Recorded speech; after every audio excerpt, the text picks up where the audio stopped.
ഭൂമിയിലുള്ളവരോട് നിങ്ങൾ കരുണ കാണിക്കുക, എന്നാൽ അള്ളാഹു നിങ്ങളോടും കരുണ കാണിക്കും എന്ന ആ മഹത്തായ സന്ദേശത്തെ മനസ്സിലാക്കി ഉൾക്കൊണ്ട്.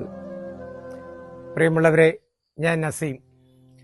42-38 വയസ്സുള്ള 2 ചെറുപ്പക്കാർ അസ്ഥി ബലക്ഷയം സംഭവിച്ച് ഗുരുതരമായ രോഗത്തിനടിമയായി ഈ വീട്ടിൽ താമസിക്കുകയാണ്. ഇവരുടെ ദൈന്യമായ ജീവിതം കണ്ട് സമൂഹത്തിലെ നല്ലവരായ മനുഷ്യർ അവരെല്ലാവരും ചേർന്ന് പരിശ്രമിച്ചതിന്റെ ഫലമായിട്ടാണ് ഇങ്ങനെ ഒരു വീട് ഇവർക്ക് നമുക്ക് സംഭാവനയായി നൽകാൻ കഴിഞ്ഞത്.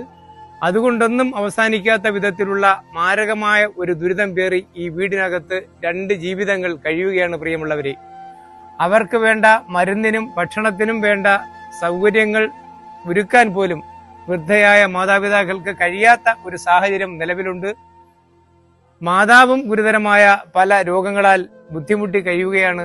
ആ പിതാവ് മാത്രമാണ് ഒരു ചെറിയ ഒരു ഉപജീവന മാർഗമായ ഒരു കോഴിക്കടയിൽ പോയി കിട്ടുന്ന തുച്ഛമായ വരുമാനം കൊണ്ട് ആണ് ഈ കുടുംബത്തിന്റെ ഇവരുടെ മരുന്നിനും ഭക്ഷണത്തിനും ആവശ്യമായ തുക കണ്ടെത്തുന്നത്. ഇനിയും ഞങ്ങൾക്ക് താങ്ങാൻ കഴിയുന്നതിനപ്പുറം സാമ്പത്തിക ചെലവ് ഈ രോഗത്തിന്റെ ചികിത്സയ്ക്ക് വേണ്ടിയിട്ട് ആവശ്യമായ വരുന്ന ഒരു സാഹചര്യത്തിലാണ് പ്രിയപ്പെട്ടവരെ ഞങ്ങൾ കരുണയുള്ള നന്മ നിറഞ്ഞ ഈ ആളുകളുമായി ഞങ്ങൾ ഈ ഒരു വീഡിയോയുമായി രംഗത്ത് വരുന്നത്. അതുകൊണ്ട് കഴിയുന്നിടത്തോളം ആളുകൾ ഈ ഒരു ചികിത്സാ സഹായമില്ലാതെ, ചികിത്സയ്ക്ക് പണമില്ലാതെ ഒരു മനുഷ്യന്റെയും ജീവിതം നഷ്ടപ്പെട്ടു പോകരുത് എന്ന ആത്മാർത്ഥമായ ആഗ്രഹത്തിന്റെ അടിസ്ഥാനത്തിലാണ് പ്രിയപ്പെട്ടവരെ ഞങ്ങൾ ഇങ്ങനെ ഒരു വീഡിയോയുമായി നിങ്ങളുടെ മുന്നിലേക്ക് വരുന്നത്. നിങ്ങളുടെ എല്ലാം കരം ഗ്രഹിച്ച് ഞങ്ങൾ നിങ്ങളോട് അഭ്യർത്ഥിക്കുന്നു. പ്രിയപ്പെട്ടവരെ, ഈ 2 ചെറുപ്പക്കാരുടെ ജീവൻ സംരക്ഷിക്കാൻ കഴിയുന്നിടത്തോളം സാമ്പത്തികം സഹായിച്ച് ഈ കുടുംബത്തെ ജീവിതത്തിലേക്ക് മടക്കി കൊണ്ടുവരാൻ സഹായിക്കണമേ എന്ന് വിനയത്തോടെ അഭ്യർത്ഥിക്കുന്നു. ശാരീരികമായിട്ട് അസുഖങ്ങളാണ്. ഇത് ചികിത്സ ഇല്ലാത്ത രോഗമാണ് നമുക്ക് ബാധിച്ചിരിക്കുന്നത്. അതുകൊണ്ട് എണീച്ച് പോകാനോ നടക്കാനോ ഓടാനോ പറ്റില്ല.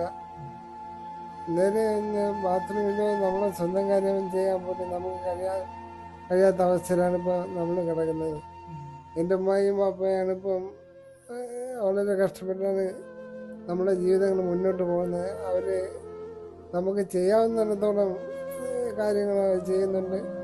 ശാരീരികമായി വളരെ ബുദ്ധിമുട്ടിലാണ്.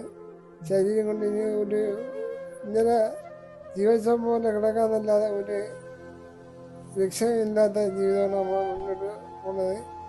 ഇനി എങ്ങനെ ജീവിക്കുമെന്ന് നമുക്കറിയില്ല. കരുണയുള്ളവർ നമ്മുടെ സംഘടനകൾ കാണുക. ഇതാണ് പ്രിയപ്പെട്ടവരെ ഇവിടുത്തെ അവസ്ഥ. ഈ 2 മാതാപിതാക്കളും ഈ 2 യുവാക്കളും, ഒരാളല്ല 2 പേരും ഒരുപോലെ കിടപ്പിലായിപ്പോയി. നിങ്ങളുടെ അടുത്ത് എങ്ങനെയാണ് ഈ അവസ്ഥ പറഞ്ഞ് മനസ്സിലാക്കേണ്ടതെന്ന് എനിക്കറിയില്ല. അതിന്റെ മുന്നിൽ എന്ത് ചെയ്യണമെന്ന്, അല്ലെങ്കിൽ നാളത്തെ കാര്യങ്ങൾക്ക് എങ്ങനെ സാമ്പത്തികം കണ്ടെത്തണമെന്ന് അറിയാൻ പറ്റാത്തൊരു സാഹചര്യത്തിലായിരിക്കും 15 വർഷത്തോളം ഇവരെ ഇങ്ങനെ നോക്കിയ മാതാപിതാക്കൾ നാട്ടുകാരുടെ മുന്നിൽ കൈകൂപ്പേണ്ട ഒരു അവസ്ഥ വന്നിട്ടുള്ളത്. നിങ്ങളെ കൊണ്ട് കഴിയുന്നത് പോലെ ഒരു സഹായം ചെയ്യുകയോ, അല്ലെങ്കിൽ നിങ്ങൾക്ക് ഇതിന് വേണ്ടി സഹായിക്കാൻ പറ്റുന്നവർക്ക് വേണ്ടി ഈ വീഡിയോ ഒന്ന് ഷെയർ ചെയ്യുകയോ ചെയ്യണമെന്ന് താഴ്മയായിട്ട് അപേക്ഷിക്കുകയാണ്.